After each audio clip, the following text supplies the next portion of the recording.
Okay, I'm gonna go over the neuromuscular junction, and then I'm gonna go over how smooth muscle contracts, also how skeletal muscle contracts, what a sarcomere looks like, and kind of some of the things that go into that. Okay, so since we're talking about muscle cells, the first thing that we should know is maybe some vocab. Muscle cell is the same thing as muscle fiber.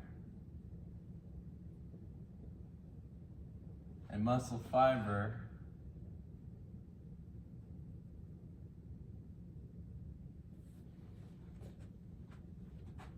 is the same thing as a myocyte.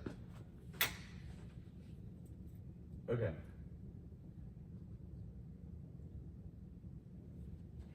So your brain's trying to send a signal. This is your brain here.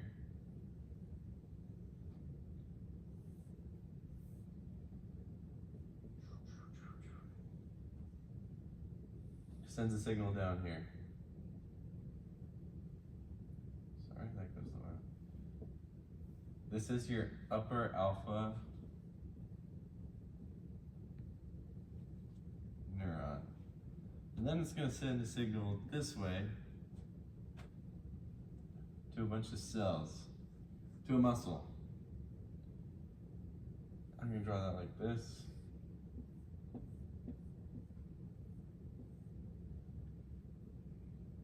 And when it sends to, I'm going to zoom in right here. This is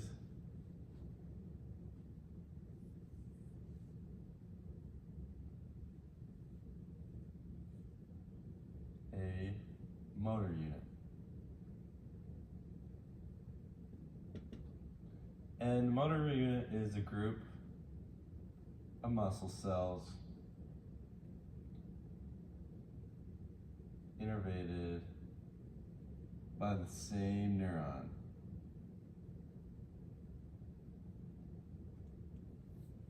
Okay? Then right here is our neuromuscular junction. This is the good stuff. So I'm going to draw a big neuron here. Okay? And then this is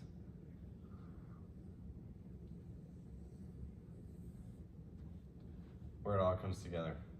So this is our neuron. This is the ICF. This is the ECF. And so this thing right here is a T-tubule.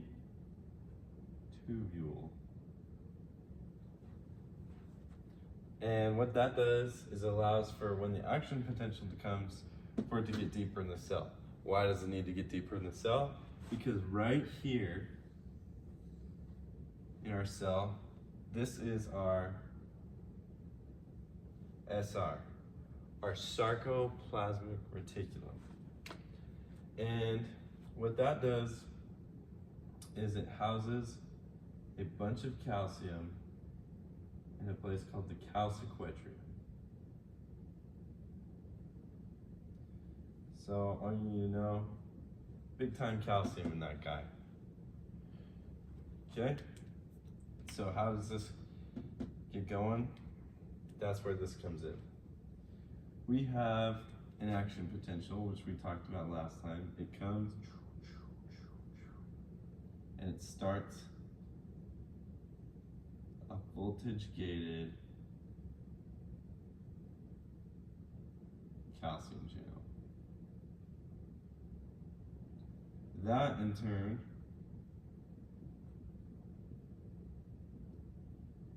gets the snare proteins to come grab these. Those come in and it allows a bunch of acetylcholine to come right here. That starts a ligand-gated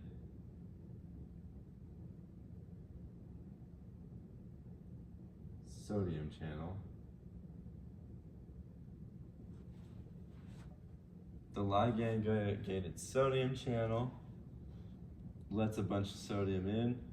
We have another positive thing. all along here, here. We're sending action potentials until we get right here. We have something pretty special right here. I'm gonna put this in green actually. This is our DHP. Don't ask me what it stands for, I can't remember. And what that DHP does is there's another thing right here that gets opened, and so this calcium can just vomit out, has a place to go. It's in the ICF. Okay, why does that matter? Why does calcium matter in the ICF? To understand that, I get to draw you a sarcomere. A sarcomere is like this. These are our Z disc. Okay? And on each one of these Z discs are something called, that's our nebulin. Okay? There's one on this side too. And then I'm gonna need some more colors. Good thing I got some. Right here we have our actin.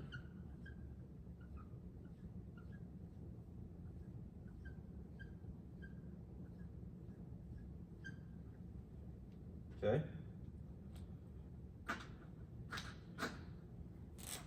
And in between, let's see, we have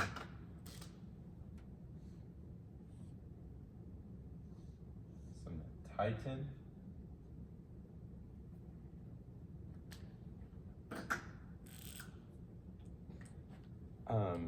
Between that is our tropomyosin. And right now I'm just trying to get you the structure.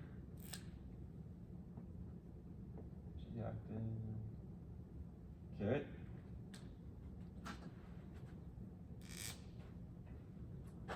And then these right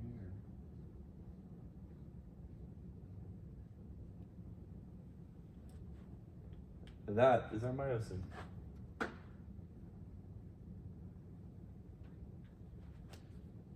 Okay. So basically how this is going to contract is these two are going to go come together a little bit. And it's going to shorten the muscle fiber. And it doesn't actually shorten it. It just gets like kind of pushed together, kind of like a spring. And so that's what allows me to do like kind of a contraction. And so it looks like it's getting shorter, but it's just getting compacted. And so when that calcium goes away, it's gonna pop open. Okay, I'm gonna zoom in here. Okay, here's our zoomed in. We have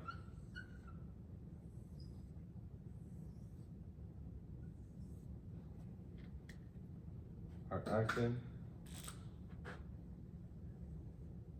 tropomyosin. Okay, and then we have something that comes in here, and this is called the troponin.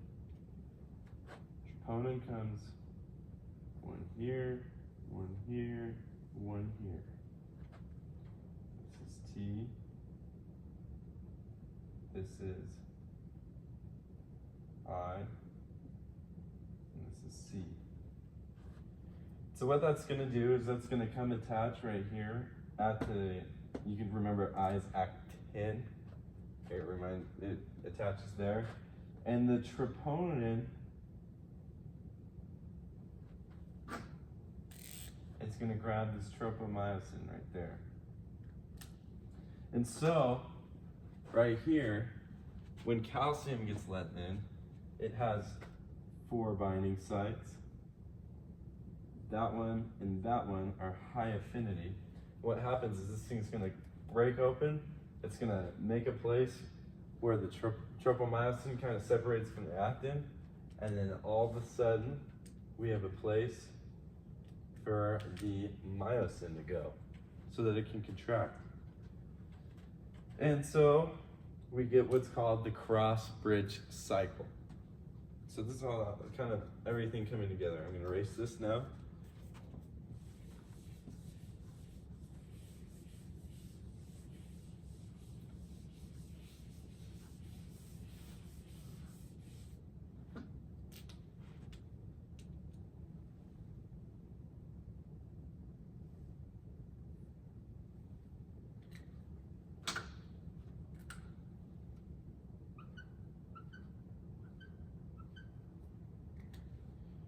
Okay, what happens here is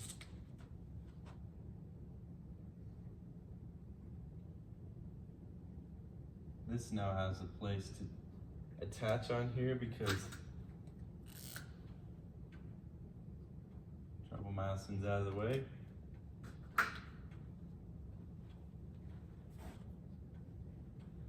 And in the middle here, we have phosphate. So this is going to go here. And this is kind of where, this is the, sorry, it's not attached here.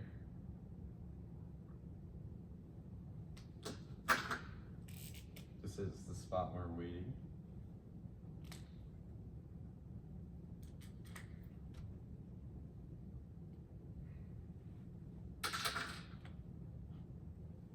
Calcium comes in.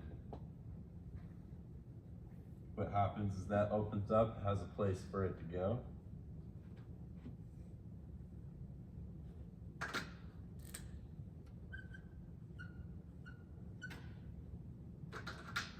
This attaches now because the calcium allows the myosin to come in and attach to the actin. Okay, that phosphate's still here. And this is our power stroke. Because in this we have ADP.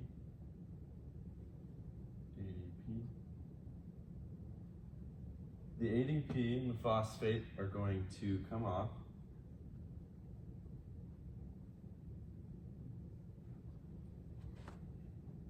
And it's going to cause a conformational change on the myosin.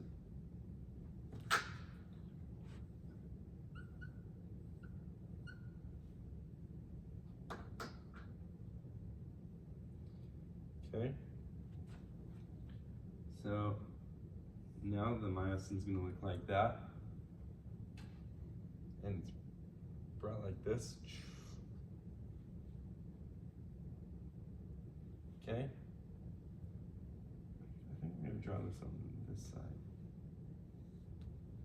for better reference.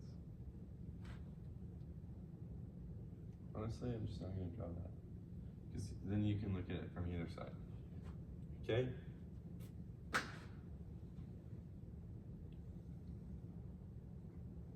Okay. In order to get this to go back and detach, we need an ATP. So this is our ATP.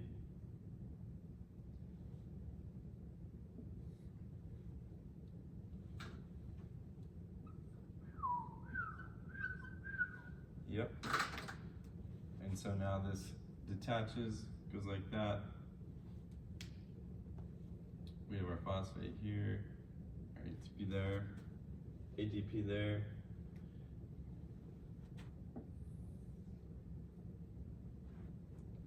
And this is where it like breaks apart. This is where the ATP comes. This is where it breaks apart. And this is the hydrolysis. And that's where it kind of starts over, and it can do this over and just keep getting tighter and tighter and tighter and tighter. And then the calcium is going to get reuptaken into the SR that we drew by the circuit pump in ATP. And so once all that calcium is going to go, this will keep going, it'll detach, and all of a sudden it won't be able to reattach. And you can kind of think of it as like we're playing tug of war. I let go with one hand, and that's like the myosin. That's one of the myosin letting go. The other one's still holding on, but now this hand can't reattach because there's no calcium to let me have a place for it to grab. And then this hand attached thinking the other one was going to go on, but it doesn't. And all of a sudden it springs back. And that's the muscle relaxing. And so that's kind of how this is for the skeletal muscle. This is voluntary muscle. Okay. Now we're going to go over how smooth muscle contraction works. So we essentially have the same state, right? Except for a very large difference. And that is an extra phosphate. And so in order for this to attach, we have that extra phosphate. And when it's there, it's super stoked. And it's MLCK that puts it there. So MLCK puts it there with an ATP. That's where the extra phosphate comes on. And it keeps doing this whole thing.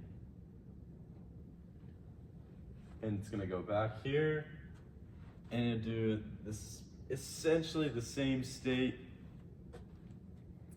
Yeah.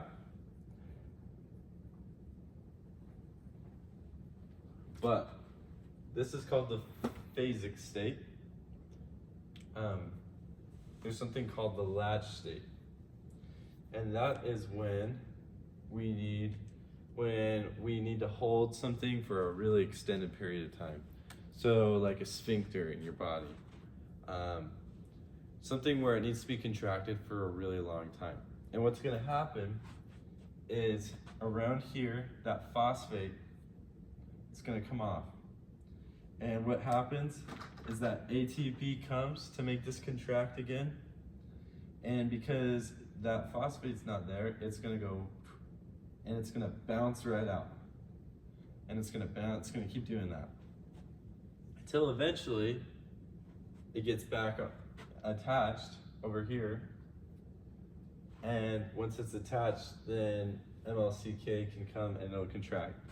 Or let go, or what, it will let go actually. And so once that lets go, then your contraction kind of stops. And so what's essentially happens is this part takes a really long time for it to be detached because the phosphate kind of holds it, sticks it in a position, and it won't let go. And so it can either be stuck open or it can be stuck closed on the actin and keeps it contracted. And so that's how our body's able to do that for a really long time. And so that's the difference, is when it kind of keeps contracting, almost like skeletal muscle, that's phasic state. And it's able to let go. Latch state is where it's just, I'm like this, and I just hold, and it won't break off because of that phosphate. And that's the cool thing about, that's what's really cool about smooth muscle, is we need it to kind of do that on its own. And so, yeah. I'm looking here to see if I missed anything. And I did. Let's go over where we get the ATP for this reaction.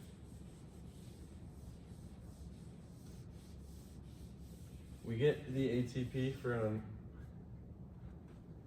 4 main places, I think. And that's cytosol. We get it from the cytosol, and that's just like, it's just in there. That's the inside of the inside of the cell.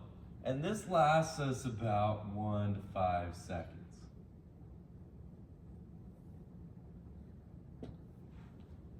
Okay? That lasts us our 1 to 5 seconds. The next place we go is we get it from, wow, the mic's on.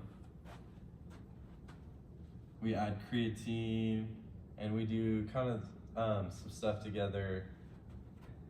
We add creatine, some of the other stuff. Sorry, I'm just making sure I don't spit wrong information at you. Creatine phosphate. So that is where you can basically recycle ADP is creatine. And this lasts us like 5 to 10 seconds after we kind of ask for it. So this would be like, that would be like a push. This would be like kind of like a block in football. And then we have glycolysis, which is where we get stuff from our food, and that goes through, breaks down like glucose, goes through the electron transport train, all that, and it ends up making lots of ATP. And so this will last us 60 seconds, about a minute. And then we have what's called aerobic respiration. And that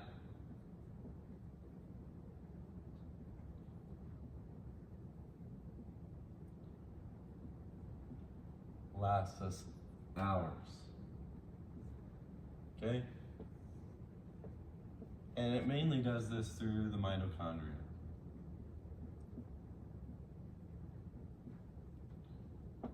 Okay?